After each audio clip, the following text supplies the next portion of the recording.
Welcome back to Sawtooth Tactical. We just hit 5,000 subscribers and I'm very excited about that. And to celebrate, I'm going to do a bit of a throwback video today.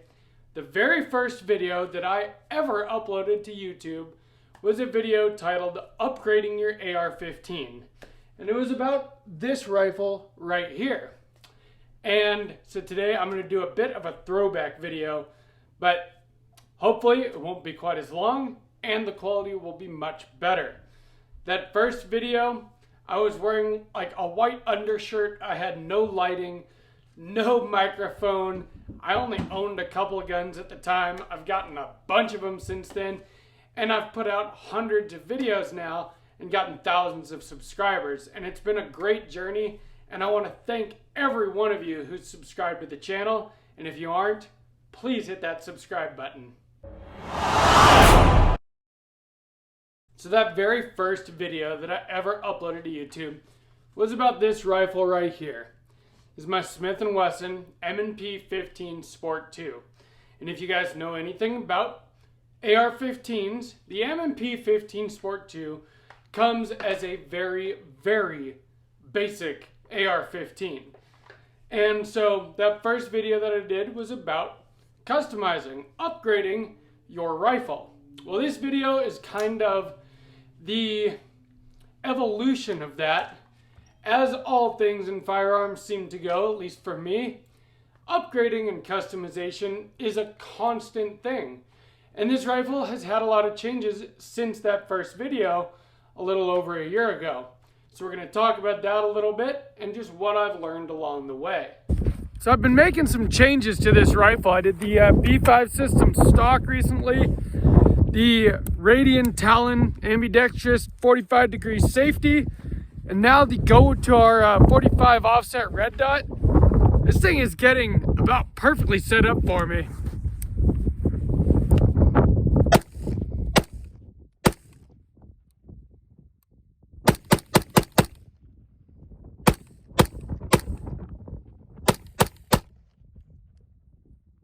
I'm loving it. So when I made that initial upgrading your rifle video, there were some of the things that are on this were already on it at the time. I can't remember exactly which ones. I know that it did have this Mission First Tactical Minimalist stock on it. I believe it might have had this UTG handguard. Kind of shows what I knew at that time. It was also sporting a SIG Romeo 5 red dot, which now I have on a different firearm that is made more for, short range engagements. This being a 16-inch barrel, more of a rifle configuration, I decided to go with an optic that could reach out a little bit farther. So we're going to talk about the upgrades that have been made to this since that very first YouTube video that I ever did. Since I just brought up the Mission First Tactical stock, which unfortunately I don't use anymore, and this was actually hard to find at the time, but it's what I thought I wanted. Now this rifle is sporting a B5 system stock, which I like much better. The ergonomics, it just gives you a better cheek weld, and it just looks a lot better. One of the things you learn as you go through your just knowledge building of firearms is the things that you thought you wanted maybe weren't the right choices to make at the time. This B5 system stock, I'm very happy with. Now, I do still have some of the original parts that were on this when I did that video. So I have since put on a 15-inch M-LOK handguard. This is an Aero Precision Atlas R1. I really like this handguard. In fact, I've got it on two other builds as well, but those are both 7.3-inch Atlas R1 handguards. One of them is my short 300 blackout build, which I did a whole build series on. The other one is my EPC 9 build. I also did a build series on that one. Besides that, I still do have the Olight on here.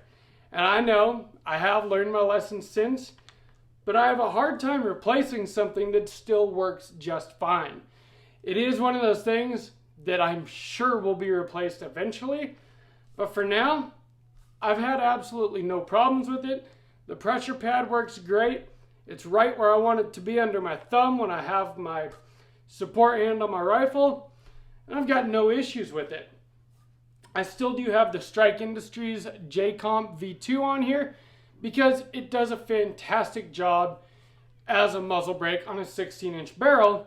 And if it does have too much side blast, if I'm shooting around other people, I do have a Strike Industries oppressor that'll go on mount onto this. I have it on a different firearm right now that has a different Strike Industries muzzle device.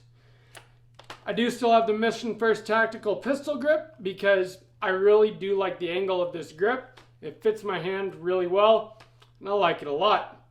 This is a Palmetto State Armory 3.5 pound match grade trigger, which is another thing that I probably will replace with a Geissele at some point because I have learned my lesson at this point.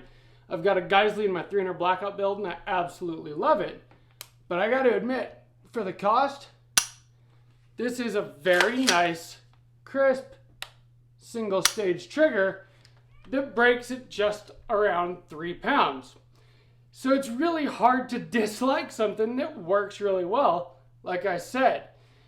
Because this is something that I use to reach out to a little bit longer distances though, at some point I'm sure this will get a 2-stage Geissele trigger. For now, it works just fine the way it is.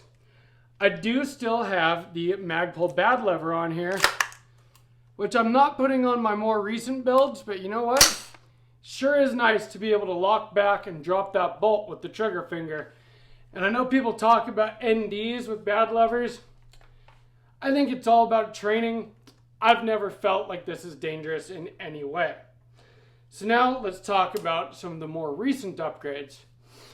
As you can see here, I have a Radian Raptor charging handle now. I had a Grey Badger Firearms Radian ripoff charging handle, I think, in that original video. I thought it was just as good. Well, it was not. I had those in 2 of my ARs. In fact, the only 2 that I owned at the time. Both of them had the pins walk out on them, and one of them, the actual latch right here, broke off it. So I have since replaced my charging handles on all 4 of my ARs with Radian Raptors because I just love the way they feel, the ergonomics of them. They're well built, they're easy to actuate, they're great charging handles. Speaking of Radian, I also have the Radian Talon ambidextrous safety selector on here, and I've got it set at a 45-degree throw because when I put that on my 300 Blackout build, I just love how quick it is. You can put it on fire with your, thumb and put it back on safe with your trigger finger, and it's just so much faster and feels so much better than your standard mil-spec safety. So if there's 2 upgrades that I really recommend to anybody for their AR-15, no matter what kind of configuration you're going for, it would be the Radian Raptor and the Radian Talon safety. They make a much bigger difference than you would probably realize until you actually have them on your gun.